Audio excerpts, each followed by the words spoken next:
ఇవాళ నేను పల్లీ చెక్కి చేస్తున్నాను. పల్లీ చెక్కి కావాల్సిన పదార్థాలు: శనగకాయ పప్పులు ఇలా వేయించి పెట్టుకోవాలి, బాదం పప్పు, జీడిపప్పు, నువ్వులు, పంచదార, నెయ్యి, యాలక్కాయ. వీటన్నిటి కలిపి నేను తయారు చేయడం చూపిస్తాను. ఈ పల్లీలన్నీ దీనిలో వేసాను కదా, ఇలా జీడిపప్పు, బాదం పప్పు దీనిలో వేసేసుకోవాలి. తర్వాత ముందు మిక్సీ పట్టుకున్నాను. ఇది ఇలా మిక్సీ వేసుకొని ఇది కొంచెం ఇలా బరగబరగ్గా ఉంచుకోవాలన్నమాట. మిక్సీ ఎక్కువగా తిప్పకూడదు, లైట్గా అలా తిప్పుకొని ఇలా బరగబరగ్గా ఉంచుకోవాలి. అన్నీ దీనిలో వేసేసాను, నువ్వులు, బాదం పప్పు అన్నీ వేసేసాను. ఇవన్నీ వేసిన తర్వాత దీన్ని కొలత వేస్తాను. ఇది ఎంత కొలత ఉందో అంత ఒక డబ్బాకి అర డబ్బా పంచదార పోయాలి.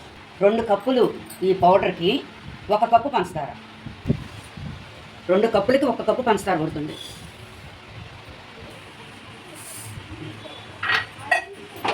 ఇలా పంచదార పోసేసి పొయ్యి వెలిగించుకొని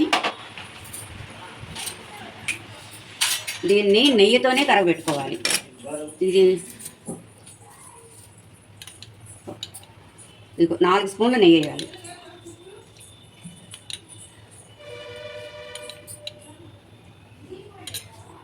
స్పూన్లు నెయ్యి వేసి ఇంకా కలబెడుతూనే ఉండాలి. ఇట్లా ఇదంతా కరిగిపోయి ఆ నెయ్యి పైకి వస్తుంది, పంచదార అంతా పాకంలాగా అయిపోతుంది అనమాట.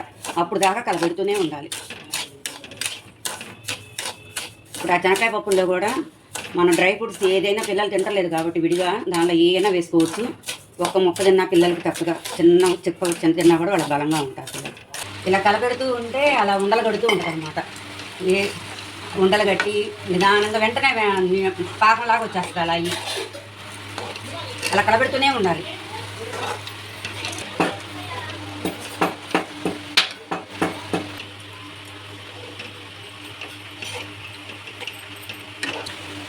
ఇట్లా బండ మీద రెడీ చేసుకొని కొంచెం నెయ్యి వేసి ఇదంతా ఇలా బండకు రాసేసుకొని పాకం అయ్యేలోపు ఈ పని చేసుకోవాలి. అప్పడాల కర్రకి కూడా కొంచెం నెయ్యి రాయాలి. ఈ బండ మీద ఇలా రెడీ చేసి పెట్టుకోవాలి. ఇలా రాసేసుకొని అప్పడాల కర్ర రాసేసుకొని ఇంకా పాకం తీసుకోవాలి.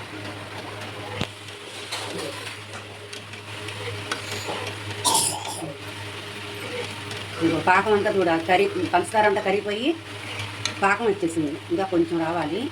నెయ్యి అంతా పైకి వచ్చేసింది. పాకం చక్కగా పంచదార మొత్తం కరిగిపోయి తేనె రంగులోకి వచ్చేసింది. ఇంకా కొంచెం అది కూడా కరిగిపోతుంది. కరిగిపోగానే వెంటనే పౌడర్ వేసి గబగబా కలబెట్టేసేసి అప్పడాల కర్రతో అనాలి. ఈ స్వీట్ మడుకు గాజు సీసాలో మర సీసాలో పెట్టుకోవాలి. అప్పుడు బాగుంటుంది, గట్టిగా ఉంటుంది అనమాట. అయిపోయేంతవరకు బాగుంటుంది. అది ప్లాస్టిక్ అయినా సరే గాజుదైనా సరే మరణ సీసాలో పెట్టుకోవాలి. ఇంకా మీదకి ఇప్పుడు ఇంకా శుభ్రం కరిగిపోయింది. నెయ్యి మొత్తం చూడు ఒక లేయర్గా మొత్తం పైకి వచ్చేసింది. నెయ్యి మొత్తం సగం నెయ్యి మొత్తం పైకి వచ్చేసింది. పంచదార అంతా ఇలా పాకంగా తేలిలాగా అయిపోయింది. తేనె రంగులోకి వచ్చేసింది మొత్తం.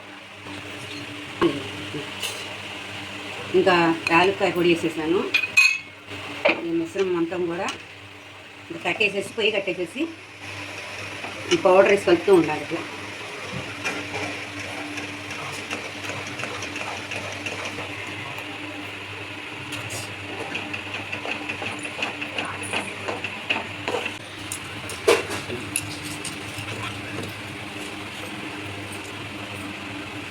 ఇలా పౌడర్ మొత్తం ఇలా కలిపేసేసుకున్న తర్వాత ఇట్లా బండ మీద పోసేసేసుకోండి. నెయ్యి రాసి పెట్టాం కదా బండ మీద, అప్పడాల కర్రకి బండకి రాసా నెయ్యి.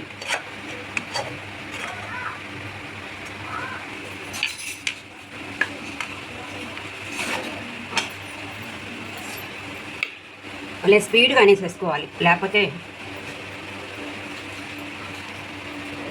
పలచగా రాదు. ఎంత స్పీడ్గా చేస్తే అంత పలచగా వస్తుంది అన్నమాట.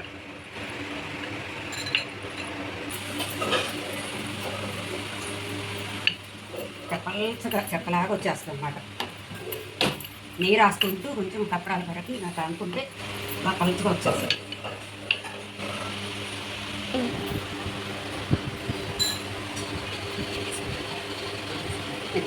ఇప్పుడు అది ఆరిపోయింది, 5 నిమిషాలు కూడా పట్టదు ఆరిపోవడానికి. ఎలా వచ్చిందో చూడండి చక్క, ఇది ఇలా వచ్చేసింది చక్క.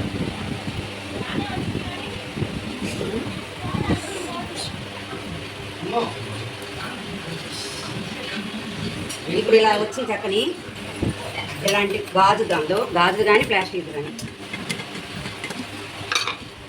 కానీ, ప్లాస్టిక్ కానీ ఇలా ఉండాలి మరమూట. అట్లా ముక్కలు చేసి ఇట్లా పెట్టుకోవాలి.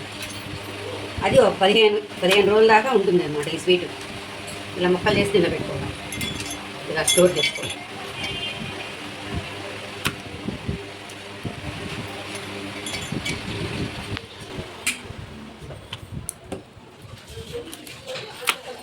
ఇది గాజు సీసాలు ఎందుకు పెట్టాలన్నానంటే, ఇది గాలి ఆడకూడదు. గాలి ఆడితే మెత్తబడిపోతుంది అన్నమాట. ఇట్లా గాజు సీసాలు పెట్టి మరమూత దానిలో పెట్టామంటే, ప్లాస్టిక్ అయినా సరే గాజుదైనా ఇట్లా పెడితే 15 రోజులైనా ఇట్లా చక్కగా ఉంటుంది అన్నమాట, గట్టిగా.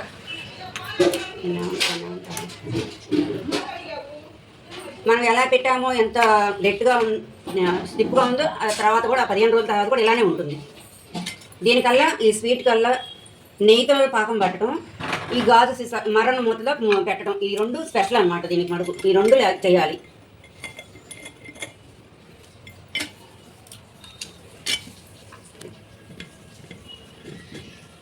నాయనమ్మ చాలా బాగుంది, సూపర్గా ఉంది. నానమ్మ రుచులు కావాలంటే ఎక్కువ ప్లీజ్ లైక్ అండ్ షేర్.